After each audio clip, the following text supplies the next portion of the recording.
Hello বন্ধুরা, আশা করি তোমরা সবাই খুব ভালো আছো। চলে এলাম আমার ফার্স্ট মিনি ব্লগ নিয়ে। চলো আজকে তোমাদের এই ঘরটা গোছানো, এটা তোমাদের সাথে আজকে শেয়ার করব যে কিভাবে আমি আমার ঘরটাকে পরিষ্কার করে এই ছোট্ট ঘরের মধ্যে কি করে আমি এত কিছু রাখি। চলো তোমাদের সাথে আগে দেখে নাও ঘরটার কী সমস্যা আর কি অবস্থা। এবার দেখো আমি এই ঘরটাকে কি করে পরিষ্কার করি, চলো দেখতে থাকো। প্রথমেই দেখো আমার এই ছেলের আর কি ছোট ছোট জামাগুলো আর কি গুছিয়ে নিচ্ছি। ওর তো প্রতিদিনই আমার কাঁচা আছে 1 গামলা করে, তার সাথে তো আরও সব মানুষের আছেই। আর প্রতিদিন কেচে টেচে নানান কাজ করে আর মানে গুছিয়ে ওঠা সম্ভব হয়ে উঠছে না। তার মধ্যে কদিন ধরে এতটাই বর্ষা হচ্ছে, জামা কাপড়ও ঠিক করে শোকাচ্ছিল না।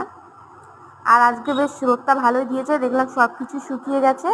তাই আজকে ভাবলাম যে থাক একবারে সব গুছিয়ে নিই। চলো চেষ্টা করি গুছিয়ে রাখার, কিন্তু আর কি হয়ে ওঠে না, জানো তো। তোমরা তো জানোই আমার একটা ছোট আর কি 1 বছর 3 মাসের একটা বাচ্চা আছে, ওকে নিয়ে আর কি হয় না। এই দেখো প্রথমেই আমার ছেলে ছোট ছোট জামাগুলো এবং কুচো কুচো জামা, ওর জামাগুলোই আগে গুছিয়ে নিই ভাবলাম। চলো গুছিয়ে নিচ্ছি। বুঝছো, ছোট ছোট জামাগুলো খুব দেখতেও ভালো লাগে বলো।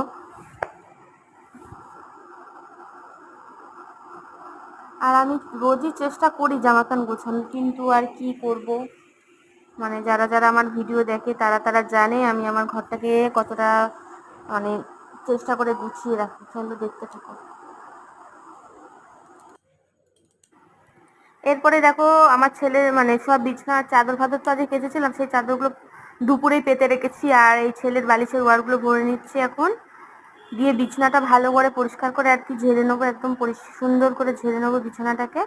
বিছানা একদম সুন্দর থাকলেই ঘর মনে হয় কি শান্তি একেবারে। আমার বিছানা টান টান রাখতেই বেশি পছন্দ করি, কিন্তু এই আমার দুষ্টু ছেলেটা এসেও যদিও খুব একটা বিছানায় থাকে না, কিন্তু যখনই ওঠে একদম বিছানার দশা শেষ করে দেয়। দেখো এই দেখো ছেলের জায়গাটাও সুন্দর করে গুছিয়ে নিয়েছি, আর দেখো বিছানাটাও একদম টান টান করে গুছিয়ে নিয়েছি। বিছানা টান থাকলে আমার মনটাও শান্তি লাগে দেখে, যে ঠিক আছে না ঘরটা পরিষ্কার আছে। এবার দেখো বাকি জিনিসগুলো সব সুন্দর করে আর কি গুছিয়ে নিলাম। ড্রেসিং টেবিলের কাজটার দিকে কেউ নজর দিও না, ভেঙে গেছে।